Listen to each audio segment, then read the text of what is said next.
প্রাচীন সময়ে অর্থাৎ রাসূল সাল্লাল্লাহু আলাইহি ওয়াসাল্লাম যখন মসজিদে নববী নির্মাণ করেন, সেই নির্মাণ শৈলীটা কেমন ছিল সেটার আদলে আমরা একটা রেপ্লিকা তৈরি করেছি, এটা বুঝাবার জন্য।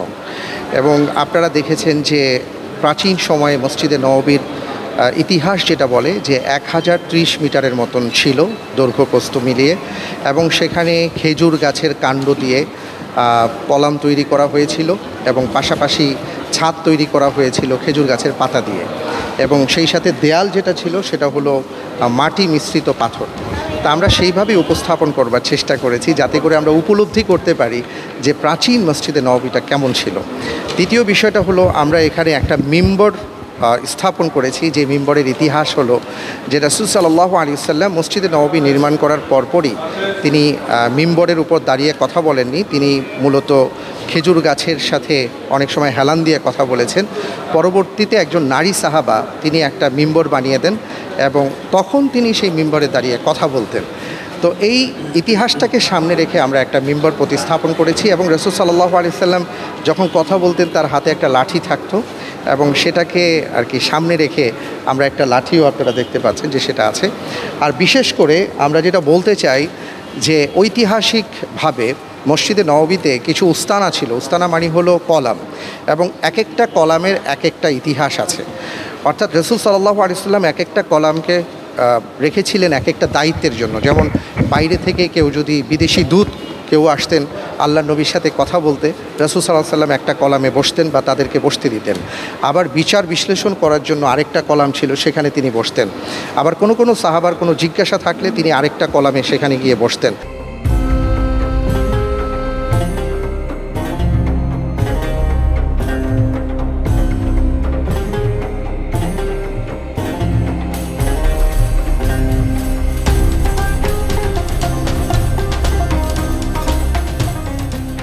আমরা সিরাতের বই পড়েছি, রাসূল সাল্লাল্লাহু আলাইহি ওয়াসাল্লাম সম্পর্কে আমরা গল্প শুনেছি, তারপরে বইয়ের মাধ্যমে অনেক ঘটনা জেনেছি, আমরা কোরআনে কারিমের মাধ্যমে পেয়েছি। আমরা আল্লাহর নবী সাল্লাল্লাহু আলাইহি ওয়াসাল্লামের জীবন এবং জীবনীকে আমরা একটু স্পর্শ করবার চেষ্টা করেছি, আর এই কারণেই আমাদের এই সিরাত আয়োজন। আপনারা খেয়াল করলে দেখবেন যে রাসূল সাল্লাল্লাহু আলাইহি ওয়াসাল্লামের সেই সময়ে তিনি যেভাবে জীবনযাপন করতেন, তার সাংসারিক জীবন, তার ঘর বাড়ি, সেই সময়ের মসজিদ কেমন ছিল এবং সকলের জীবনযাপনটা কেমন ছিল, এটা আমরা এই জন্য উপস্থাপন করেছি যাতে করে এটা দেখলে আমরা উপলব্ধি করতে পারি যে আমাদের জীবনটাও কিভাবে পরিচালনা করা দরকার। অর্থাৎ সিরাতের এই আয়োজনকে স্পর্শ করার মাধ্যমে আমরা যেন নিজেরা আলোকিত হতে পারি, এজন্যই আমাদের এই আয়োজনগুলো।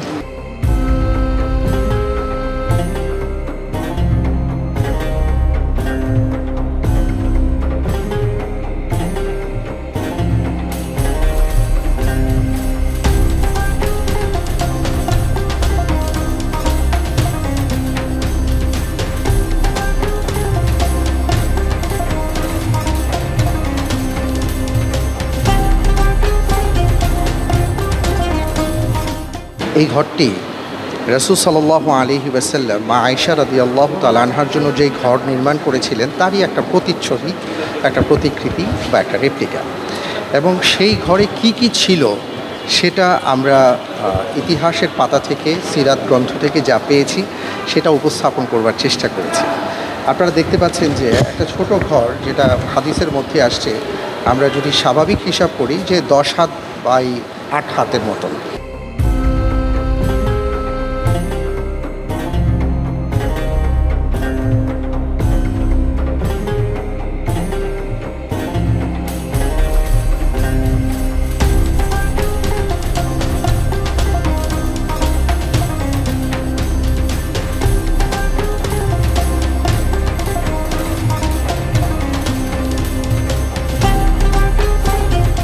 কূপটাকে ক্রয় করে এনে আল্লাহর নবীর কাছে এসে বলেছেন, ইয়া রাসূলুল্লাহ, আপনি তো বলেছেন এই কূপটা যদি মানুষের জন্য ওয়াকফ করে দেওয়া হয় তাহলে আপনি তার জন্য জান্নাতে যেন একটা ঘর দেওয়া হয় সেই দোয়া করবেন।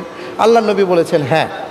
তখন ওসমান ইবনে আফফান বললেন, আমি ওই রুমার কাছ থেকে কূপটা ক্রয় করে নিয়েছি, আমি মুসলমানদের জন্য, সকল মানুষের জন্য ওয়াকফ করে দিলাম, আমি আমার কাজ করলাম। সুবহানাল্লাহি ওয়া বিহামদিহি। এই জন্য আমরা ঐতিহাসিকভাবে যেহেতু তাদের কূপের অনেকগুলো ঘটনা আছে, তারপরে বিয়ারে আলীর ঘটনা আছে, আরও একটা ঘটনা আছে যেখানে ওসমান ইবনে আফফান রাদিয়াল্লাহু তাআলার আংটিটা পড়ে গিয়েছিল। তো এমন অনেকগুলো কূপ সম্পর্কিত ঘটনা আছে, এই জন্য আমরা কূপটাকে উপস্থাপন করেছি।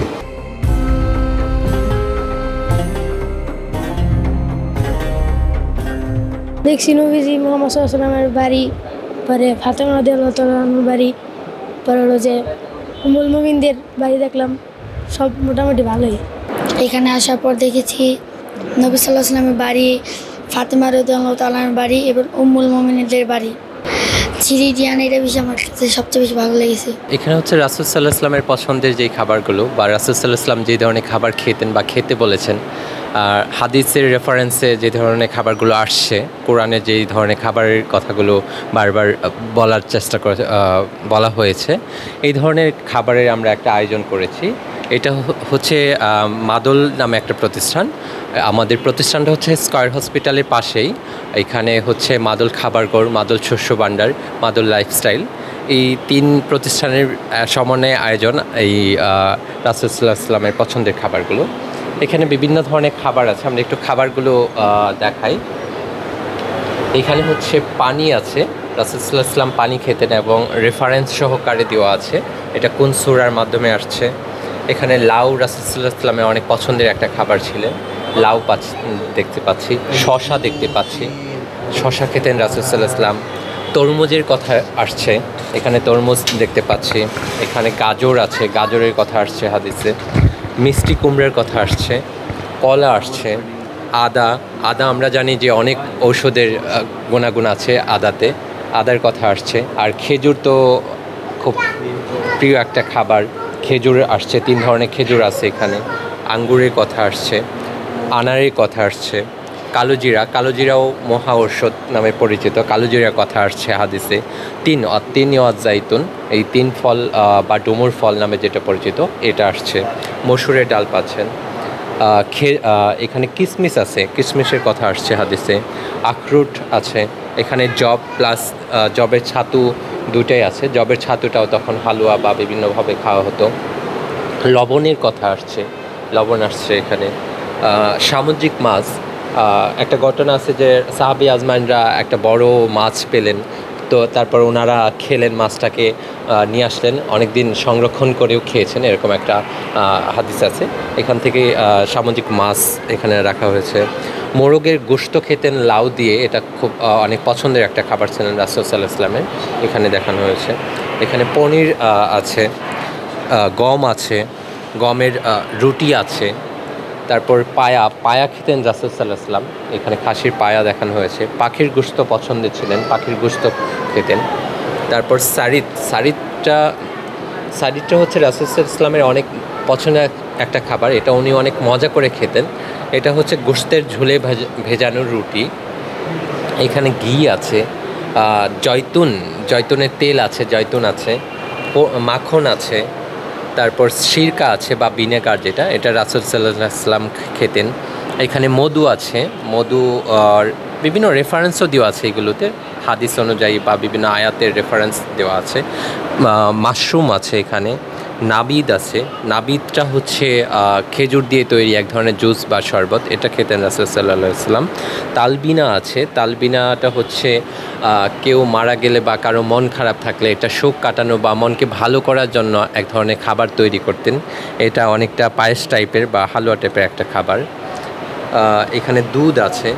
এই নিয়ে আমাদের আয়োজন। এছাড়াও আমাদের এখানে আরেকটা বিশেষ প্রদর্শনী হচ্ছে রাসূল সাল্লাল্লাহু আলাইহি ওয়াসাল্লাম যে ধরনের পাগড়িগুলো ইউজ করতেন, এখানে হচ্ছে কালো, সাদা, সবুজ এই ধরনের পাগড়ির আমরা একটা কালার প্রদর্শনী করার চেষ্টা করেছি।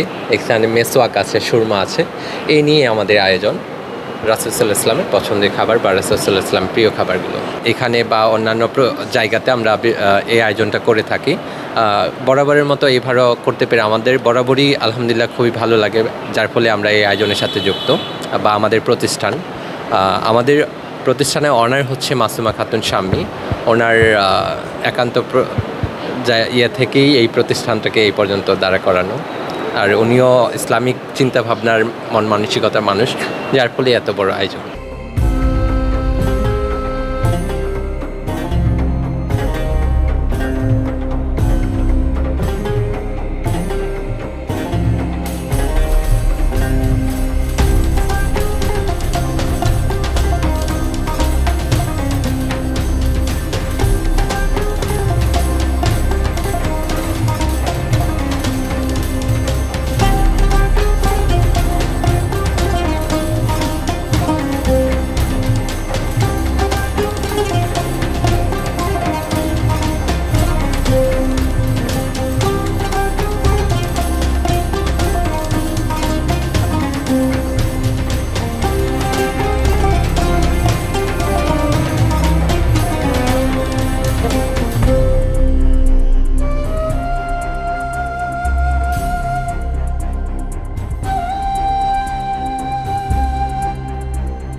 আমাদের যে বর্তমান প্রজন্ম আছেন তাদের মাঝে ব্যাপক চাহিদা কাজ করে। আমরা সামান্য সামান্য জিনিসের জন্য এখন দেখি যে অনেকে জীবন দিয়ে ফেলেন, কিন্তু তারা জানেন না যে আমাদের প্রিয় নবী এবং তার পরিবার সাহাবায়ে কেরাম আজমাইন কত কষ্ট করেছেন, কিভাবে তারা জীবনযাপন করেছেন। অথচ সামান্য 10 থেকে 50 টাকার জন্য, 50 থেকে 1 লাখ টাকার জন্য আমরা কত কিছু করে ফেলি। এটা আসলে কি করছি, কতটা শুদ্ধ হচ্ছে আমাদের। এখান থেকে যেন আমরা শিক্ষা নিয়ে আমাদের জীবনটাকে পরিশুদ্ধ করতে পারি এবং বিশেষ করে বর্তমান প্রজন্ম যেন এই শিক্ষাটা নিতে পারে, এই জন্য আমাদের এই আয়োজন। দেশের নাম্বার 1 ট্রেডিং অ্যাপ নিফটি ফার্স্টে পাচ্ছেন ট্রেডিং এর সব সুবিধা, dual exchange access, company analysis, portfolio তৈরি করা সহ আরও অনেক ইউনিক ফিচারের সাথে ট্রেড করতে ডাউনলোড করুন এক্ষুনি।